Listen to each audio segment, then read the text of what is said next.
네, 안녕하십니까. 신식인 정인태입니다. 저는 국립한국복지대학교 특임교수를 역임했습니다.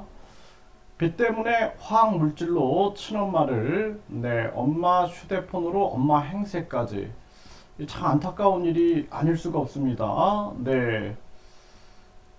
지금 빚 갚으려고 화학 물질을 먹여서 엄마를 살해한 딸, 휴대전화로 엄마 행세까지 했다라는 거죠.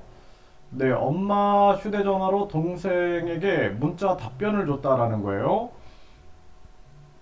이 전에도 보면은 그 한 동생이 누나를 죽이고 그리고 이 누나 핸드폰으로 부모님하고 누나 행세를 한 이러한 사건이 있었는데 이러한 사건들이 일어난 거죠.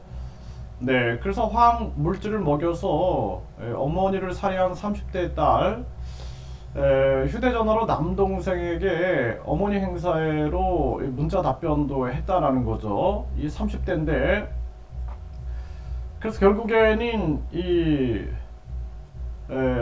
엄마가 이제 변사체로 발견이 됐고, 이 아들이 이걸 이제 발견을 했고, 엄마가 이제 연락이 안 되니까 집을 방문했더니 엄마가 돌아가신 거죠.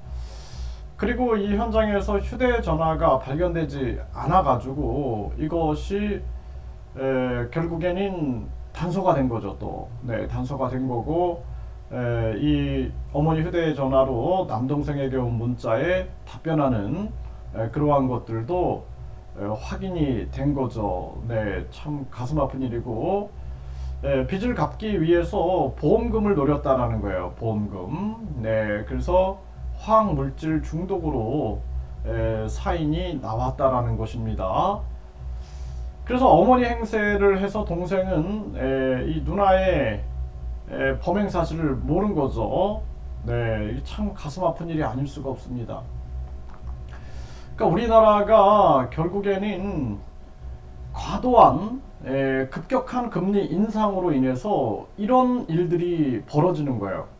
그러니까 정부가 가장 중요한 게 이 생명인데 지금 많은 사람들이 전염병 3년으로 고통을 겪었습니다.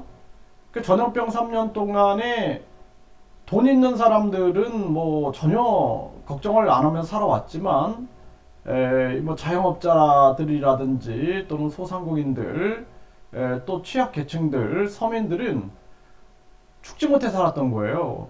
빚내서 빚으로 버텨왔는데 그런데 전염병 3년 끝나자마자 금리를 이렇게 급격하게 올린다라는 것은 의도적으로 국민들을 죽이는 것밖에 안 되는 겁니다.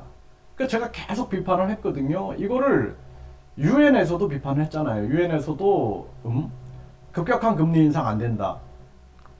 그러면 미국의 목적이 있다라는 거죠. 강달러를 통해서 달러 패권, 그러니까 기축통화 패권을 유지하기 위해서 달러에 도전하는 모든 화폐 기능을 가지고 있는 것들을 다 무너뜨렸어요. 그래서 뭐 비트코인이니 우리가 암호화폐라 그러죠.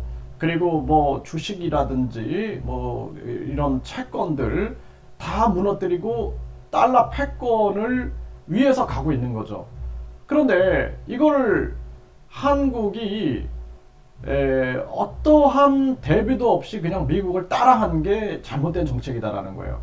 그래서 한마디로 말해서 미국도 자기들이 이렇게 하게 되면 어려움을 겪기 때문에 안전장치를 둔 거죠. 메이드 인 아메리카에서 많은 세계 기업들을 미국으로 끌어당겨가지고 자기네들은 호황을 만들려고 했던 것이고, 그리고 전쟁 위기를 만들어서 무기를 판매하고 이권을 챙기고 이런 안전장치를 한 겁니다. 투자 이민 제도를 통해서 미국으로 부자들이 이민하게끔 만들고 또 그로 인해서 또 미국에 있는 유학생들 부모가 이주하게 만들고 뿐만 아니라 메이드 인 아메리카 정책을 통해서 기업들을 다 이제 미국으로 끌어당기고 있는 그러한 모습이 보여지고 있는 거죠.